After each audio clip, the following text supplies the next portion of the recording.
Welcome to this new session that is on citizenship, that is नागरिकता। ऐसा कोई नहीं है जिसने ये वर्ड ही ना सुना हो, नागरिकता। मैं आप लोगों से जानना चाहूंगा नागरिकता है क्या। Define the word citizenship. अब किसी पर आप रेजिडेंस हैं वहाँ के बाय बर्थ बाय। अगर आप कहीं पर रह रहे हैं, लंबे समय से रह रहे हैं, तो क्या आप वहां के नागरिक बन जाते हैं? आंसर नहीं, जरूरी नहीं है।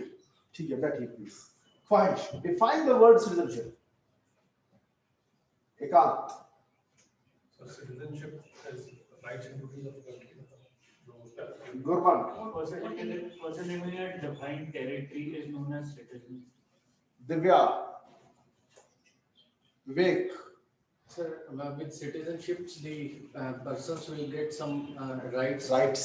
Harpreet. Kanika. Define citizenship. Anybody. It's by birth or by Membership of a political community. अब जब मेंबर बन जाते हैं तो राइट्स ही पैदा होंगे, ड्यूटीज भी होंगे, वोटिंग राइट्स आ जाएगी, जाहिर सी बात है। एक पॉलिटिकल कम्युनिटी की मेंबरशिप को हम क्या कहते हैं? नागरिकता, यानी कि सिटीजनशिप। इस बार पॉइंट क्लियर। अब और आगे चलते हैं। नेशनैलिटी भी एक वर्ड है। What's the difference between national and citizen? Anybody, hand raise. Satvik. National और citizen, he is a British national, I am US national. सुना होगा? हमारे जवाब गलत जवाब। Sir, nationality is of a country. गलत जवाब। कौन बताएगा मुझे? हरलीन। सिटीजन कहाँ ये वर्ड यूज करना है और नेशनल कहाँ ये वर्ड यूज करना है? Anybody? Does it have something to do with your caste or your religion? No. मैं इसका जवाब आपके उत्तर से निकालूंगा, पेट से बाहर। देखो कैसे आता है, महसूस कीजिएगा। हाथ लगा लो, ठीक है जी। समझिए, एक लाइन बोल रहा हूं। This is my right, I am also a dash of this country. Citizen या नेशनल? ये मेरा अधिकार है, मैं भी इस कंट्री का डैश हूं। सिटीजन। अब कोई नहीं बोला नेशनल, एक आदमी को छोड़ के। ठीक है, कभी पेट खराब होता तो नहीं क्या होता है। ठीक है, दूसरा। Yesterday a theft was committed in Chandigarh in sector 17 and a US national was arrested. सही है गलत है? क्या ये US citizen was arrested बोल सकते हैं? नहीं बोल सकते। national वासी मतलब Resident. And yesterday I met Mr. Dash Dash Dash. He is a Japanese national these days in India. वो कंटिन्यू जहाँ हम रह रहे होते हैं as a guest जो Person belongs to. visitor जिसको State and अब समझो, he a Nigerian national was arrested under NDPS Act. यहाँ पर born in that country, sir. नहीं, जरूरी नहीं है जी, बॉन्ड का चक्कर नहीं है। Belongs to the country, तो उसके पास rights है कि नहीं है? समझो, जब भी आप अपने अधिकारों की बात कर रहे हो तो वहां पर एज ए नेशनल आप अधिकार नहीं मांगते, आप एज सिटीजन मांगते हो। समझ में आया? जब फॉरेन कंट्री की बात हो रही है, ठीक है, मेरा रिश्ता मेरी अपनी मातृभूमि के साथ जो है वो है नागरिकता का, पर यही रिश्ता यूएसए वालों के लिए नेशनैलिटी है। समझ में आया? समझो, अगर हम किसी की नागरिकता की बात कर रहे हैं भारत में, तो हम बात करेंगे nationality. He is a US national, he is a Japanese national, he is an Arab national. Clear? लेकिन जब मैं खुद अपने देश के साथ अपने लीगल की बात कर रहा हूं तो मैं कहूंगा I am a Indian citizen, this is my right. All citizen, this is your duty, you are also citizen of this country, you are a national of this country नहीं बोलेंगे। Citizenship is your membership of your community. समझ में आया? और यही membership को दूसरे लोग क्या बोलेंगे? अगर मैं चला जाऊं कहां पर, अमेरिका में, I will be called he is an Indian national, these days in America. Is my point Nationality, clear? मतलब we can say कि permanent चीज वही है, चीज वही है, membership of a political community, ठीक है। इंटरनल पर्पस से हम बोलेंगे सिटीजनशिप, एक्सटर्नल पर्पस पे वही हो जाती है, देश से बाहर जाके हो जाएगी nationality. Nationality and citizenship is same. For internal purposes, it is citizenship. For external purposes, it is nationality. लेकिन internally भी forms पे nationality लिख देते हैं ना, लिख देते हैं, पर citizenship होना चाहिए। और ज्यादातर गवर्नमेंट में यही मिलेगा, Are you a citizen of this country? Answer yes. Clear? और आगे चलते हैं। अब इंडियन कॉन्स्टिट्यूशन का पार्ट 2 यानी कि आर्टिकल 5 से 11 हेडिंग है सिटीजनशिप। अब मैं आपसे पूछता हूं, पेपर में अगर क्वेश्चन आ जाए कि how to acquire Indian citizenship, the rules are given in which part, 1, 2, 3 या 4, या none of the above? Answer 5 कैसे बोल दिया आपने? How the 5 modes of acquiring citizenship and the 3 modes of losing citizenship किस पार्ट में गिवन है? 1, 2, 3 या none of the above? Answer none of the above. Why? Answer है none of the above. मैं फिर से बोल रहा हूं, how can one acquire Indian citizenship is given in which part of constitution? Nowhere given in constitution. समझो समझो समझो, जो हमारा कॉन्स्टिट्यूशन है उसका आर्टिकल 11 जो है वो ये कहता है कि हमने 5 से लेके 10 तक बता दिया कौन है भारत के नागरिक आज की डेट 26 जनवरी 1950 को और कौन नहीं है। इसके बाद कौन कैसे भारत की नागरिकता पा सकता है, कौन कैसे भारत की नागरिकता पा सकता है और किसकी नागरिकता छीन ली जाएगी, किसकी नागरिकता रद्द कर दी जाएगी, ये रूल्स पार्लियामेंट का बनाने का काम है। वो लॉ बनाए और बताए। 5 से 10, आर्टिकल 5 से 10 ये बताते हैं 26 जनवरी 1950 को कौन है भारत के नागरिक और कौन भारत के नागरिक नहीं है। लेकिन इसके बाद 26 जनवरी 1950 के बाद कौन कैसे नागरिकता हासिल कर सकता है और कब कैसे किसकी नागरिकता खत्म हो जाएगी, इसके रूल्स पार्लियामेंट लॉ के द्वारा बनाए और पार्लियामेंट लॉ बनाया। उस लॉ का नाम है द सिटीजनशिप एक्ट 1955।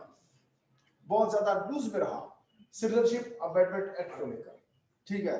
और ये लॉ है जो बताता है विच आर द, अब मैं बोल रहा हूं 6, which are the 6 modes of acquiring citizenship and 3 modes of losing citizenship। थोड़ी देर पहले मैंने बोला 5 modes of acquiring citizenship, अब मैंने बोला 6 modes of acquiring citizenship। Which is this 6th mode? कुछ बुक्स में भी 5 ही लिखा हुआ है, आप लोग ज्यादातर जो बुक पढ़ के आए उसमें लिखा हुआ there are 5 modes of acquiring citizenship of India। मैं बोल रहा हूँ 6 है, ये 6वां कौन सा है?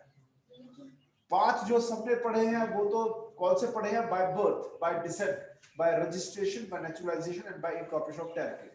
6वां मोड है Assam accord.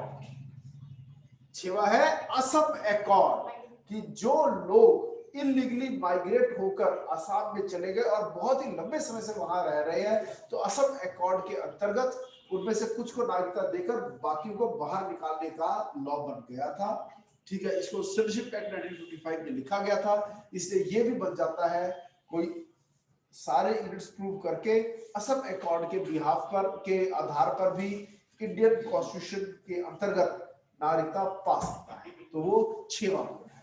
The 3 modes of losing citizenship, renunciation, termination, deprivation. अब मैं इसकी गहराई में जाऊंगा और एंड में मैं आपको 2 टॉपिक्स और कराऊंगा, PIO and OCR. People of Indian origin क्या है और ओवरसीज सिटीजनशिप क्या है, OCI, overseas citizenship of India. इसके साथ ये टॉपिक भी हमारा खत्म हो जाएगा। सबसे पहले हम स्टार्ट करते हैं इस टॉपिक को, ठीक है, इसके डेप्थ को पकड़ते हैं। You will enjoy this topic, I can promise you that. ये देखिए मीनिंग एंड सिग्निफिकेंस समझिए। जरूरत क्या है नागरिकता की, ठीक है।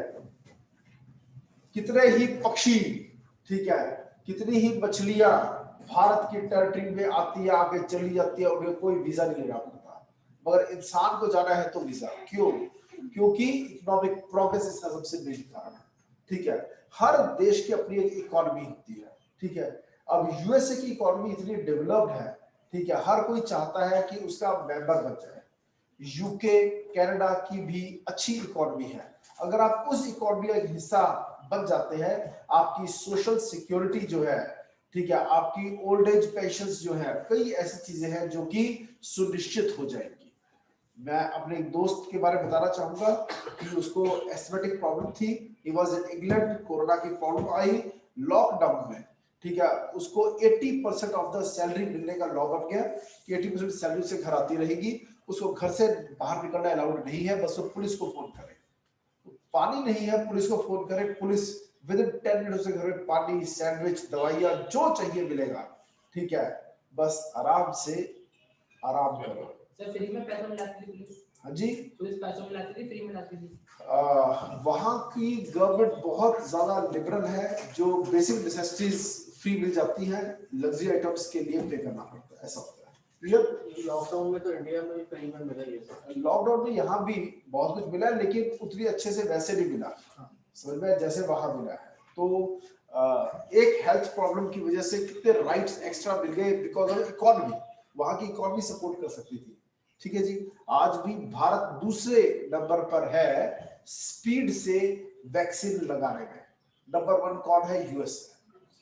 हालांकि हमारा वैक्सीन प्रोग्राम जो चल रहा है उसकी पूरी वर्ल्ड में तारीफ तो हो रही है, इतनी बड़ी पॉपुलेशन के ऊपर ऑपरेट करना आसान नहीं है, लेकिन काम स्टार्ट हो चुका है, क्लियर, और ठीक चल रहा है। और आगे चलते हैं। मीनिंग एंड सिग्निफिकेंस, ये मैं आपको समझा चुका हूँ। एलियंस वर्ड किसके लिए यूज होता है?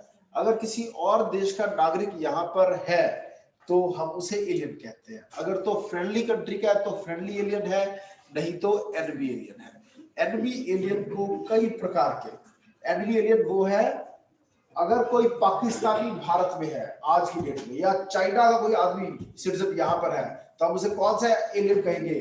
फ्रेंडली या एनिमी? फ्रेंडली या एनिमी? फ्रेंडली। फ्रेंडली पाकिस्तान का है तो एनिमी, चाइना का है तो फ्रेंडली।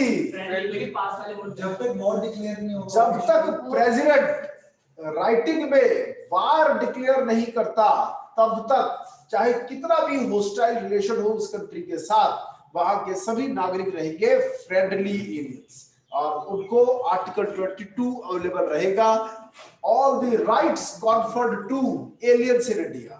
मैं पहले बता दूं, फंडामेंटल राइट्स 3 प्रकार के हैं।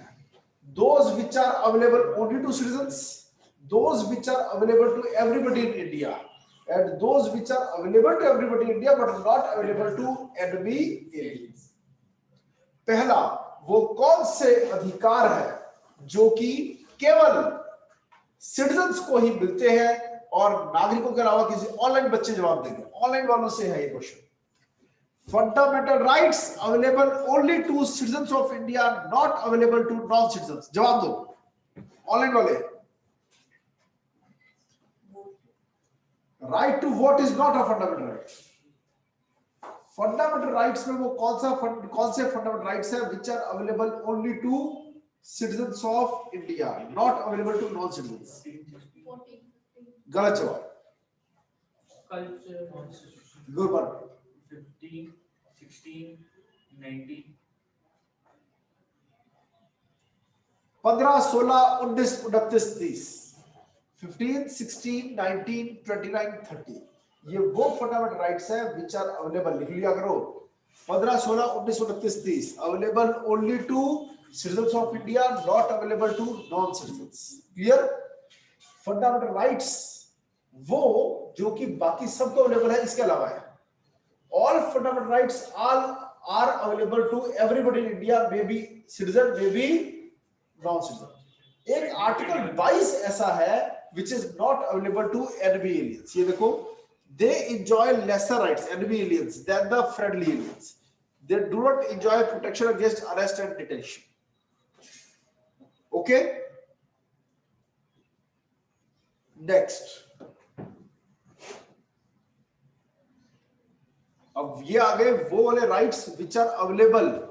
अब मैं फंडामेंटल राइट्स की बात नहीं कर रहा हूं, राइट्स की बात कर रहा हूं।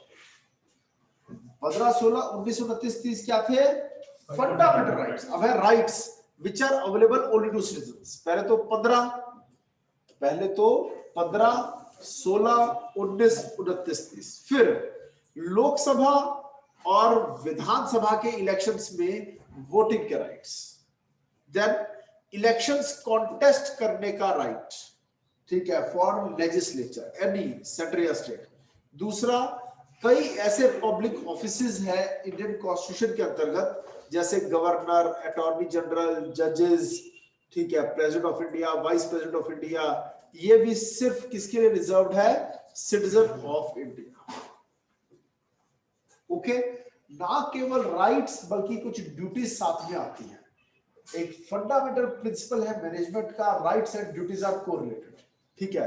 तो उसी तरह से fundamental duties, the citizens also owe certain duties towards Indian state. पता है ये कहां लिखी है? फंडामेंटल ड्यूटीज पढ़ लेना अपने आप। Then both citizen by birth as well as naturalized citizens are eligible for the office of president। लेकिन यूएसए में केवल सिटीजनशिप बाय बर्थ में ही आप प्रेसिडेंट बन सकते हैं।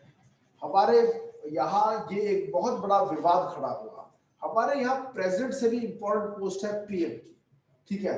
तो अगर कोई ऐसा सिटीजन ऑफ इंडिया है जो कि भारतीय तो है, भारत का नागरिक तो है, मगर बाय बर्थ भारत का नागरिक नहीं है, हाँ, एक ऐसे इंसान के पीएम बनने के चांसेस ब्राइट थे और ये मुद्दा उठा। मैं उस इंसान का नाम आपसे जानना चाहता हूं। Sonia Gandhi. Sonia Gandhi is Indian citizen but she is Italian by birth. She got citizenship by registration. She married an Indian citizen, Rajiv Gandhi. और पॉलिटिकल ऊपर नीचे कुछ ऐसे हुआ कि लग रहा था अगली प्रधानमंत्री होगी सोनिया गांधी, ठीक है।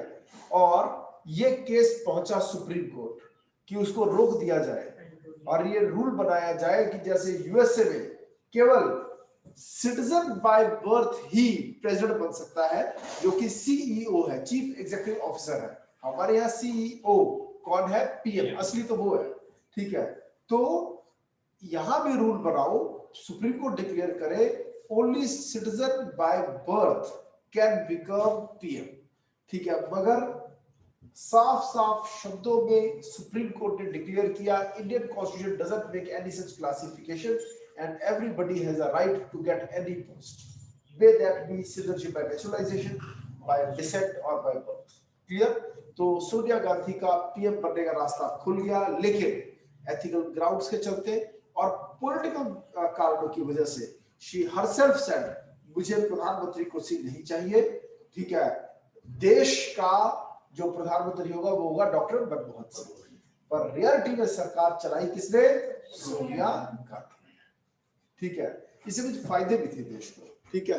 एक अव्वल दर्जे का इकोनॉमिस्ट मिला एज प्राइम मिनिस्टर इस देश को, ठीक है। आजकल ये बहुत बातें उठ रही है कि जब 110 रुपए पर बैरल का रेट था पेट्रोल का, तब पेट्रोल सस्ता मिल रहा था भारतीय लोगों को। अब जब 64 रुपए प्रति बैरल का रेट है, ठीक है, तब पेट्रोल महंगा मिल रहा है भारतीय लोगों को।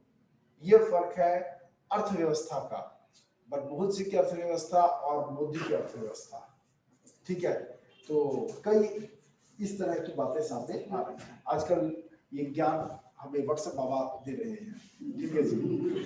नेक्स्ट, कॉन्स्टिट्यूशनल प्रोविजंस की हम बात करें तो 5 से लेके 11 तक आर्टिकल हैं और वो it contains neither any permanent nor any elaborate provisions in this regard, ठीक है।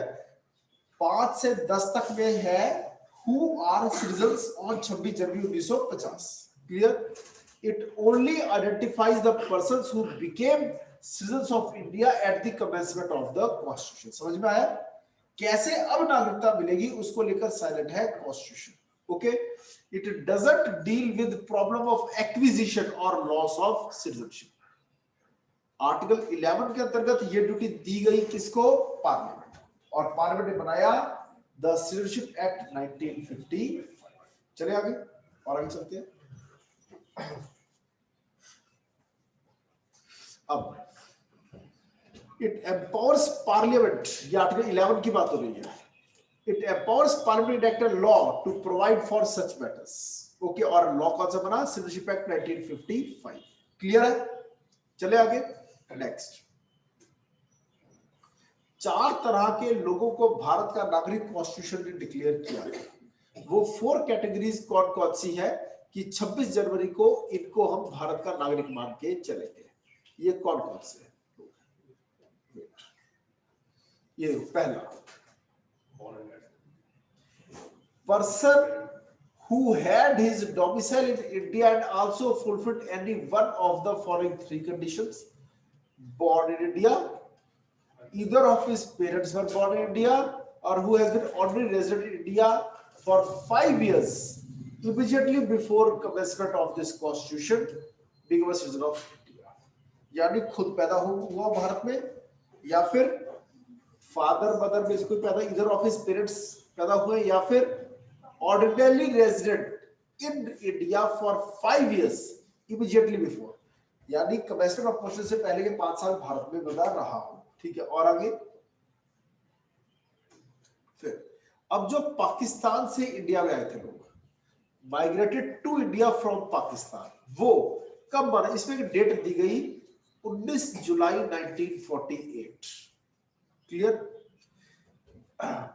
became an Indian citizen if he or either of his parents or any of his grandparents was born in undivided India and also fulfilled any one of the following 2 conditions। वो आदमी, उसके parents से उसके grand parents Bharat में पैदा हुए थे, plus एक बात, पहली बात, in case he migrated to India before 19 July 1948, he had been ordinary resident in India since the date of his migration। तो वो भारत का क्या ऑर्डिनरी रेजिडेंट माना जाएगा 19 जुलाई से ही।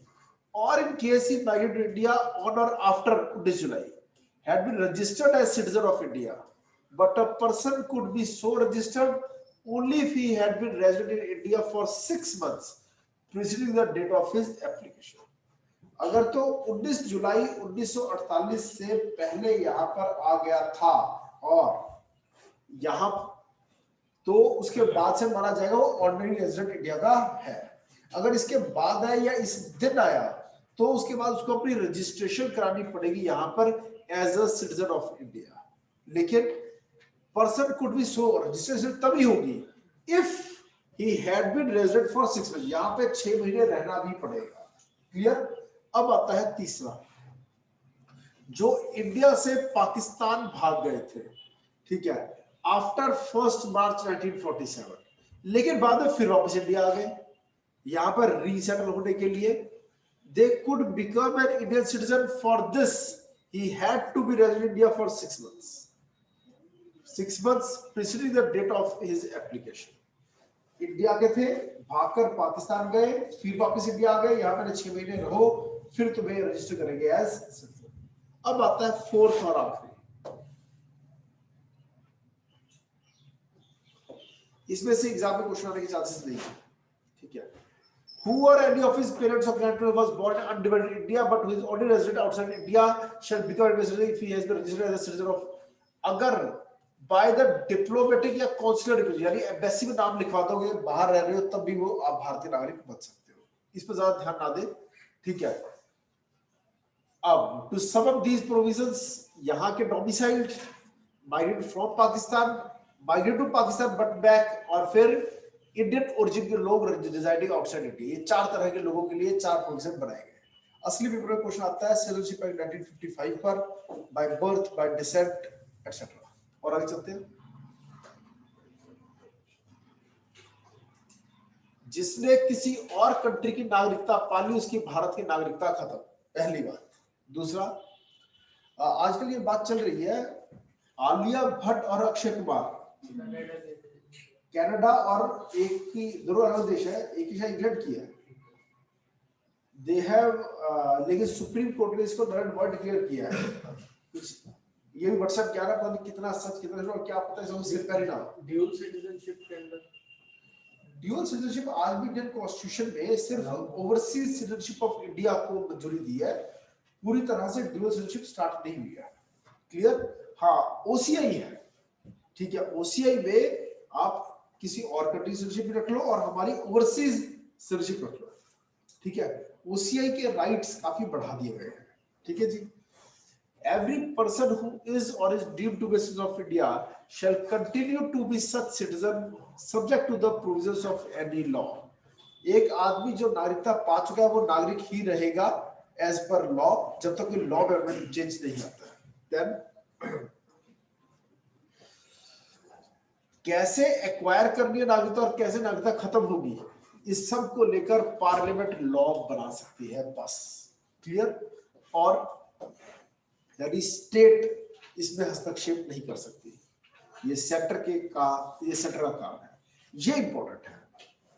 Which are the 6 modes of acquiring citizenship and 3 modes of losing citizenship? By birth, मैं सिर्फ heading दिखा रहा हूँ, by birth, by descent, by registration, by naturalization,